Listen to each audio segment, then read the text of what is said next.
नमस्कार श्रोताओं। प्रस्तुत है प्रतिभा शर्मा के बाल कहानी संग्रह दुलारा विशु से बाल कहानी।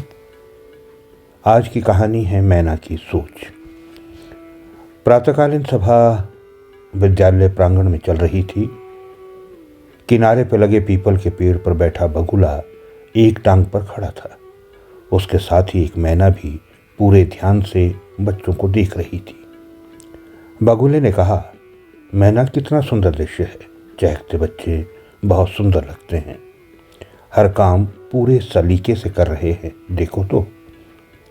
मैना ने कहा, हाँ सही कहते हो, पर अध्यापकों की पीठ देखकर बच्चे हम मैना बहनों की तरह चींची डाल देते हैं। बगुला अपने सफेद पंखों को हिलाते हुए बोला, है तो बच्चे ही, कितना बांध सकते हैं इन्हें। बांधना, रोकना, टोकना गलत है।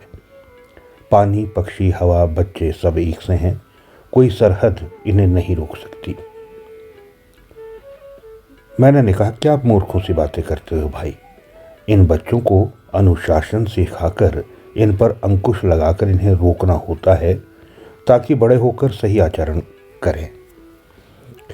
इन्हें सही गलत का पाठ पढ़ाया जाता है। मैंने चिढ़ गई बगुले की बातें सुनकर और कहने लगी, तुम्हारा उदाहरण भी देते सुने हैं मैंने अध्यापक कि बगुला भगत नहीं बनना। हाँ तो तुम कौन सी दूध की धुली हो। जब भी शोर बढ़ता है अध्यापक यही कहते हैं, क्या गुठारियों या शटारियों की तरह चींची डाल रहे हो। मैना को कोई तर्क नहीं मिला और कहने लगी, तो क्या मैं बुरा नहीं मानती, मुझे पढ़ते बच्चे अच्छे लगते हैं। अभी उनकी बातें चली ही थी कि मार्शल आर्ट्स सिखाने वाला प्रशिक्षु वहाँ आया और लड़कियों को सिखाने लगा। उसे सरकार ने लड़कियों को सुरक्षा के तरीके सिखाने के लिए नियुक्त किया था। वो प्रशिक्षु पुलिस विभाग में कार्यरत था। उसने सभी लड़कियों को मैदान में खड़े रखा और लड़कों को कक्षा में भेज दिया। वह जो भी बचाव की तकनीक सिखाता लड़कियां मन लगाकर सीखती। अब उसे लगातार 10 दिन आना है। उसने लड़कियों से कहा।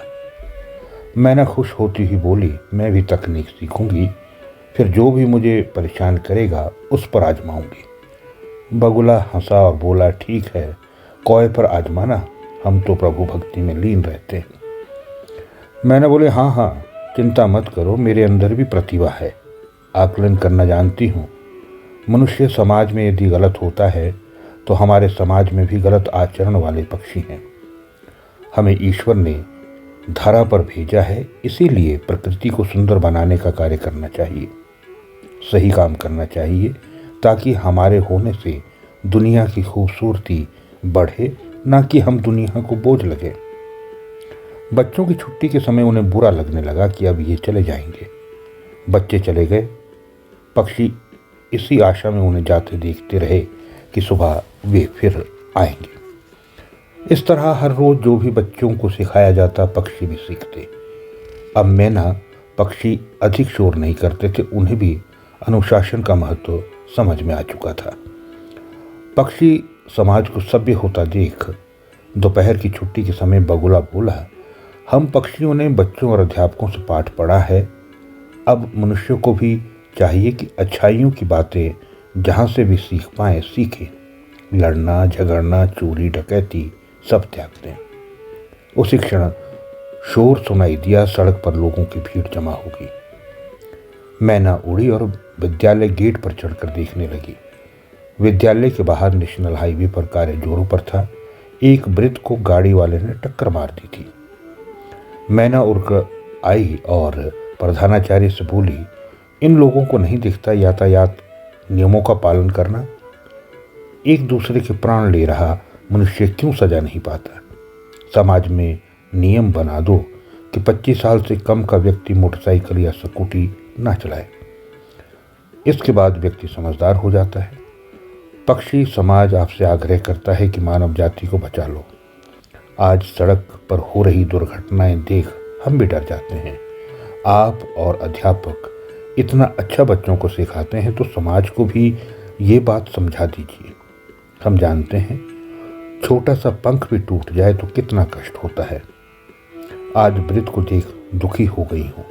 अंधाधुंध विकास मानव जाति को कहीं निगल न जाए, समय रहते लगाम लगाना बेहद ज़रूरी है। ये थी प्रतिभा शर्मा के बाल कहानी संग्रह दुलारा बिशु से बाल कहानी मैना की सोच। फिर मिलता हूँ दुलारा बिशु से एक नई कहानी के साथ बहुत जल्द। नमस्कार।